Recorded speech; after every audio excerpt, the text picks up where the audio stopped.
Hi everyone. तो आज हम इस कंटिन्यू करेंगे पार्ट 2 एटॉमिक स्ट्रक्चर का। ठीक है, तो आज हम पढ़ेंगे स्पेक्ट्रम ऑफ इलेक्ट्रोमैग्नेटिक रेडिएशन।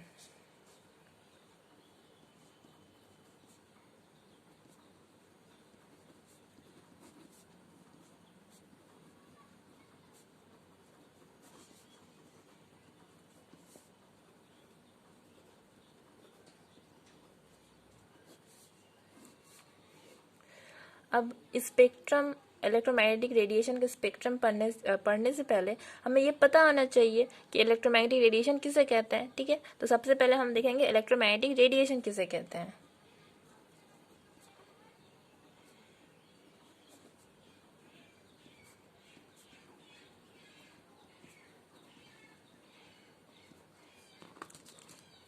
देखिए, सोचिए हमारे पास कोई चार्ज पार्टिकल है। ठीक है, ये भी एक चार्ज पार्टिकल है, यहाँ पे पॉजिटिव चार्ज है। ठीक है, ये भी चार्ज है, ये नेगेटिव। ठीक है, ये दोनों में क्या हो गया, हमारे चार्ज पार्टिकल। ठीक है, तो कोई भी चार्ज पार्टिकल जब एक्सेलरेट करना स्टार्ट होता है, ठीक है, एक्सेलरेट मतलब क्या, जब वो वेलोसिटी चेंज करे टाइम के साथ। एक्सेलरेशन मीन्स क्या होता है, changes of velocity with time। मतलब ये कि जब कोई भी चार्ज पार्टिकल्स एक्सेलरेट करना स्टार्ट हो रहा है, मीन्स ये अपना पोजीशन चेंज कर रहा है। ठीक है, पहले हमने देखा कि अभी ये पार्टिकल्स यहाँ पे है, कुछ देर बाद यहाँ है, कुछ देर बाद यहाँ है, मतलब ये मूव कर रहा है, मतलब ये एक्सेलरेट कर रहा है। ठीक है, जब ये कोई भी चार्ज पार्टिकल एक्सेलरेट करना स्टार्ट होता है तब क्या होता है, उसके एक्सेलरेशन के कारण दो टाइप्स के फील्ड प्रोड्यूस होते हैं। ठीक है, दो टाइप्स के फील्ड प्रोड्यूस होते हैं। एक होता है हमारा इलेक्ट्रिक फील्ड, दूसरा होता है हमारा मैग्नेटिक फील्ड। ठीक है, ये चार्ज पार्टिकल जब एक्सेलरेट करता है तब टू टाइप्स के फील्ड प्रोड्यूस होते हैं। एक होता है हमारा इलेक्ट्रिक फील्ड और एक होता है मैग्नेटिक फील्ड। जब ये चार्ज पार्टिकल्स अपना जगह चेंज कर रहा है तो दैट मीन्स ये भी अपना जगह चेंज करेगा, दैट मीन्स ये भी ट्रांसमिट करेगा। तब क्या होता है, इसके वजह से ये जो दो फील्ड प्रोड्यूस होता है, इलेक्ट्रिक फील्ड और मैग्नेटिक फील्ड, ये क्या होता है, ट्रांसमिट करते हैं। ठीक है, ट्रांसमिटेड। ठीक है, और ये दोनों फील्ड जो है ना, ये दोनों फील्ड को ही ये दोनों फील्ड जब ट्रांसमिट होते हैं, वो कैसे ट्रांसमिट होते हैं, वो दोनों इलेक्ट्रिक फील्ड और मैग्नेटिक फील्ड वेव के फॉर्म में ट्रांसमिट होते हैं, वेव फॉर्म में। ठीक है, वो किस फॉर्म में, ये इलेक्ट्रिक फील्ड और मैग्नेटिक फील्ड जब प्रोड्यूस होते हैं वेव फॉर्म में प्रोड्यूस होते हैं, ट्रांसमिट होते हैं। ठीक है, प्रोड्यूस होने के बाद, और ये वेव फॉर्म में जब ट्रांसमिट होते हैं, दैट्स वाई इस दोनों को, इलेक्ट्रिक फील्ड और मैग्नेटिक फील्ड को हम क्या बोलते हैं, इलेक्ट्रोमैग्नेटिक वेव या फिर इलेक्ट्रोमैग्नेटिक रेडिएशन। ठीक है,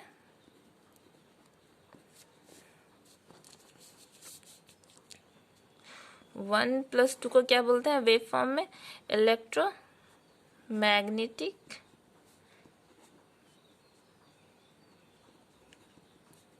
रेडिएशन और इलेक्ट्रोमैग्नेटिक वेव।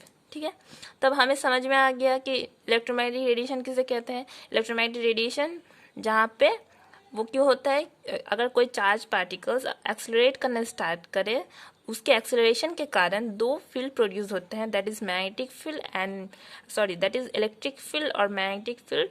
वो दोनों क्या होता है, वो दोनों वेव फॉर्म में ट्रांसमिट होते हैं, इसीलिए इस दोनों को वेव फॉर्म में हम एक साथ बोलते हैं इलेक्ट्रोमैग्नेटिक रेडिएशन। ठीक है, अब ये दोनों जब ट्रांसमिट होते हैं एक साथ, ठीक है, तो ये दोनों क्या होते हैं, ये दोनों एक दूसरे के परपेंडिकुलर रहते हैं। ठीक है, अगर मैं इसको जैसे हम 3D में ड्रॉ करते हैं ना, एक्सिस को, ये Z एक्सिस, ये y, ये x, आप किसी को भी कोई भी एक्सिस पकड़ सकते हैं। आप अगर आप चाहे तो इसको भी y पकड़ सकते हैं, अगर आप चाहे तो इसको भी y पकड़ सकते हैं, ठीक है। वो कोई फिक्स नहीं होता, ये डिपेंड कर रहा है आप किसको x y z पकड़ रहे हैं, ठीक है। तो मैं यहाँ पे इसको z पकड़ रही हूँ, इसको y, इसको x। तो मैंने क्या बोला, ये दोनों फील्ड जब ट्रांसमिट होते हैं, ये दोनों क्या होते हैं, परपेंडिकुलर होते हैं, ठीक है, परपेंडिकुलर, ठीक है। अगर मैं ये बोलूँ, अगर ये मेरा इलेक्ट्रिक फील्ड ऐसे ट्रांसमिट हो रहा है वेव फॉर्म में, तो मेरा मैग्नेटिक फील्ड कैसे ट्रांसमिट होगा, इसका परपेंडिकुलर, ऐसे, ठीक है, ठीक है। दैट, तो फिर हम ये बोल सकते हैं ये दोनों जो होता है इलेक्ट्रिक फील्ड मैग्नेटिक फील्ड, इस दोनों को एक साथ में हम बोलते हैं इलेक्ट्रोमैग्नेटिक रेडिएशन, ठीक है। अब नेक्स्ट उसका स्पेक्ट्रम क्या होता है, अब वो देखेंगे।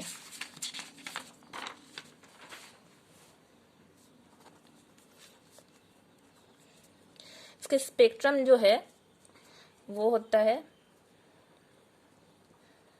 कॉस्मिक रे, फिर होता है हमारा गामा रे, फिर होता है एक्स रे, फिर होता है अल्ट्रावायलेट, फिर होता है विजिबल, फिर होता है IR इंफ्रारेड, फिर होता है हमारा माइक्रोवेव, फिर इसके बाद होता है हमारा रेडियो वेव, ठीक है। तो फिर अगर हम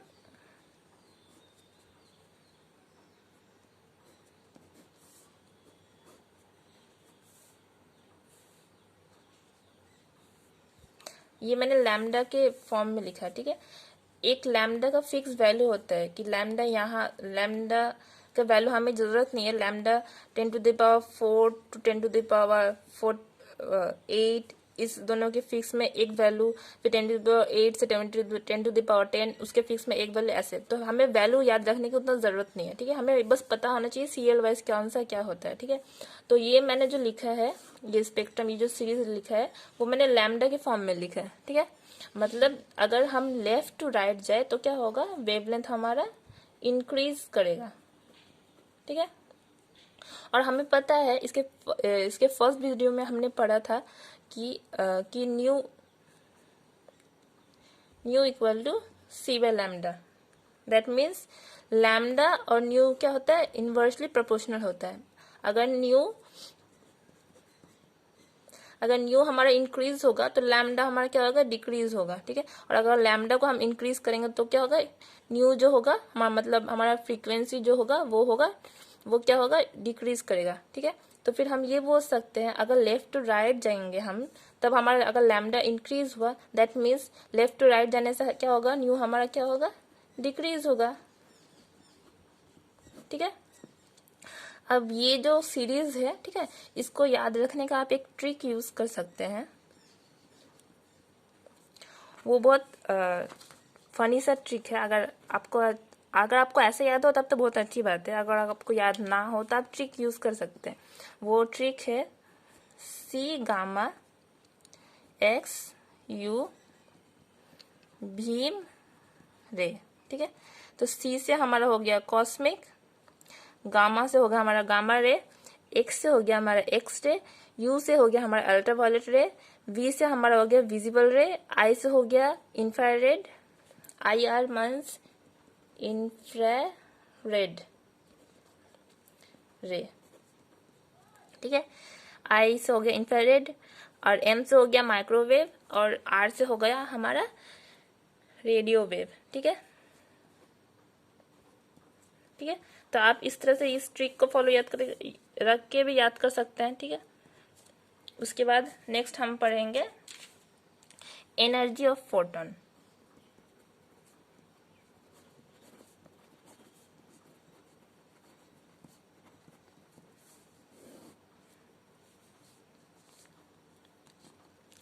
एनर्जी ऑफ फोटोन मीन्स इसको हम डिनोट करते हैं E से, ठीक है। एनर्जी ऑफ फोटोन क्या होता है, E equal to H nu. ठीक है, यहाँ पे जो हमारा H है वो है हमारा प्लैंक्स कांस्टेंट, और जो हमारा न्यू है वो हमने इसके पहले ही पढ़ा था, इसके पहले वीडियो में। न्यू हो गया हमारा फ्रीक्वेंसी। ठीक है, तो H हमारा क्या है, H है हमारा प्लैंक्स कांस्टेंट। ठीक है, और न्यू क्या है हमारा, न्यू है हमारा फ्रीक्वेंसी। ठीक है, और प्लैंक्स कांस्टेंट है, अगर मैं कांस्टेंट टर्म यूज कर रही हूँ दैट मीन्स इसका एक कांस्टेंट वैल्यू होगा, और प्लैंक्स कांस्टेंट का वैल्यू जो होता है वो होता है हमारा 6.626 इंटू 10⁻⁻⁻ -34 जूल सेकेंड। ठीक है, ये जितने भी कांस्टेंट टर्म्स होते हैं ना आपको याद होने चाहिए। ठीक है, क्योंकि कभी कभी हमें एग्जाम में कांस्टेंट टर्म दिए जाते हैं ज़्यादातर, फिर बट कभी कभी नहीं भी देने के चांसेस रहते हैं। ठीक है, तो आपको याद अगर हो तो ज़्यादा अच्छी बात है। ठीक है, आपको याद होना चाहिए कांस्टेंट, हर चीज़ का, जितना भी जो कांस्टेंट यूज होते हैं केमिस्ट्री में वो आपको याद होना चाहिए। ठीक है, और हम ये बोल सकते हैं E equal to H nu. ठीक है, और हमने इसके पहले वीडियो में ही पढ़ा था न्यू इक्वल टू C/λ। ठीक है, हमने ये पढ़ा था ना C equal to nu lambda. तो फिर अगर न्यू इक्वल टू अगर निकालना चाहिए तो क्या होगा, न्यू इक्वल टू C/λ। ठीक है, तो हम यहाँ पे क्या करेंगे, इस इक्वेशन में न्यू के वैल्यू पुट करेंगे। ठीक है, तो क्या आएगा, nu equal to E equal to H C/λ। ठीक है, तो ये भी एक फॉर्मूला हो गया हमारे पास, ये भी एक फॉर्मूला हो गया। ठीक है, अब देखिए, अब हमें E का यूनिट निकालना है। ठीक है, E का यूनिट क्या होता है। ठीक है, तो ये तो हमें पता है, हमने इसके पहले डे पढ़ा था। न्यू इक्वल टू क्या होता है, हर्ट्ज या फिर पर सेकेंड, यही पढ़ा था ना हमने। और H का हमने अभी पढ़ा कांस्टेंट इक्वल क्या है, जूल सेकेंड।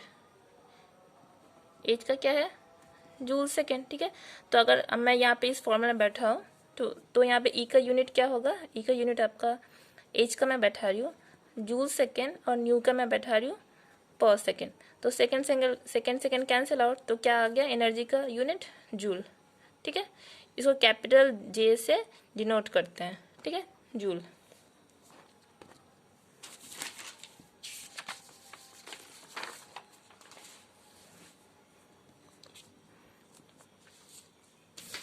अब नेक्स्ट हम पढ़ेंगे हमारा Einstein equation.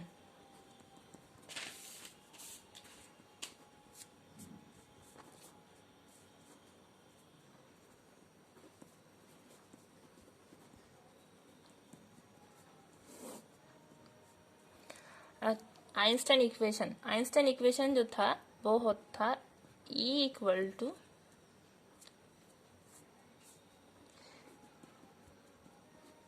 E0 plus half mv²। ठीक है, E जो है, E क्या है हमारा, जो अभी हमने पढ़ा, E equal to energy of photon. ठीक है, और जो E0 है वो है हमारा एनर्जी, ये है हमारा मिनिमम एनर्जी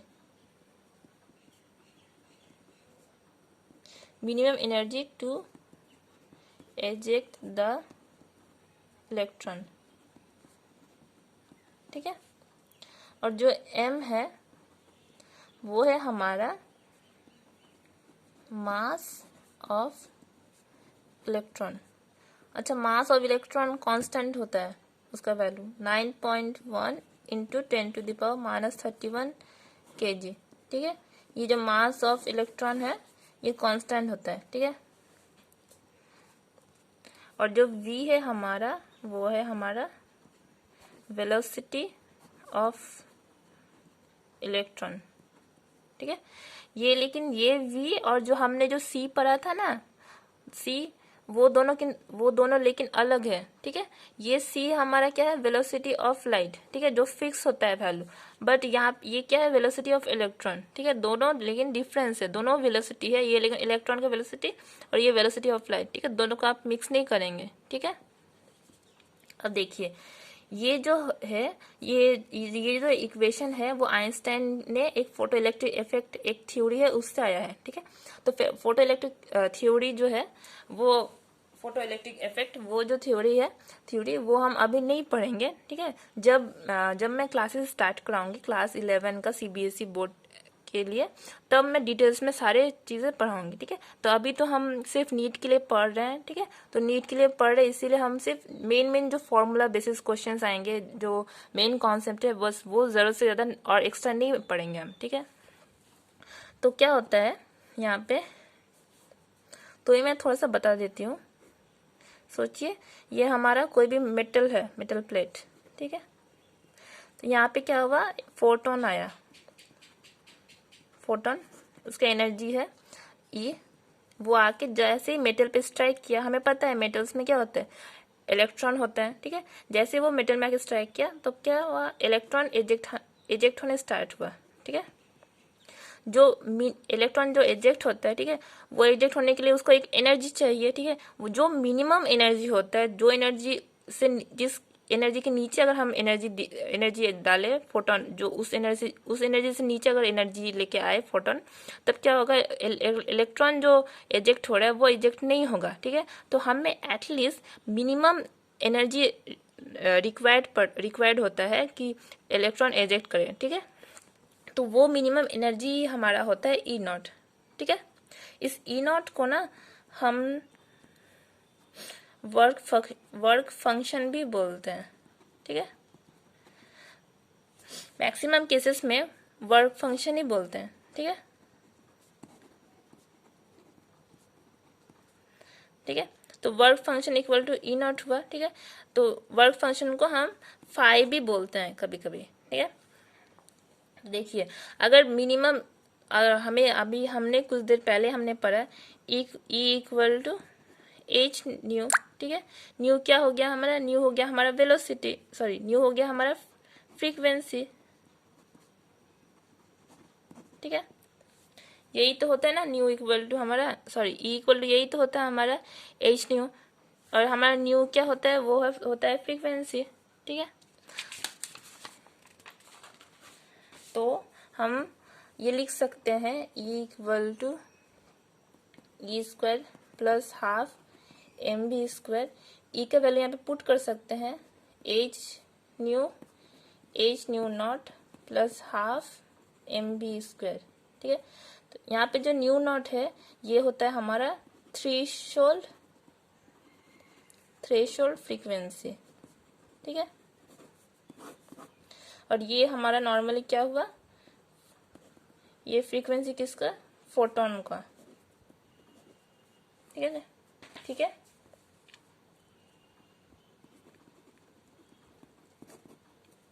अब ये जो थ्रेशोल्ड फ्रीक्वेंसी, सेम डेफिनेशन, अगर मैं बोलूँ मिनिमम एनर्जी रिक्वायर्ड होता है इलेक्ट्रॉन को एजेक्ट करने के लिए, तो फिर थ्रेशोल्ड फ्रीक्वेंसी क्या, minimum frequency to eject the electron, ठीक है। ये क्या होता है,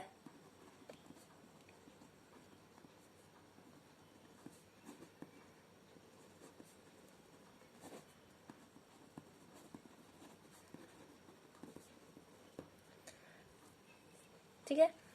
तो फिर ये फॉर्मूला हमें मिल गया, ये फॉर्मूला से भी न्यूमेरिकल्स पूछे जाते हैं बहुत सारे, ठीक है।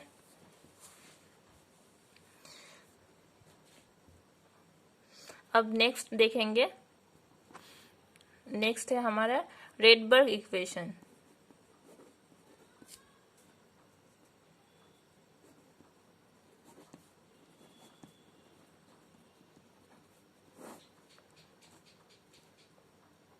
रेडबर्ग इक्वेशन होता है न्यू बार, मतलब हमारा न्यू बार हमने इसके पहले वीडियो में पढ़ा था, न्यू बार होता है हमारा nu wave number, nu bar equal to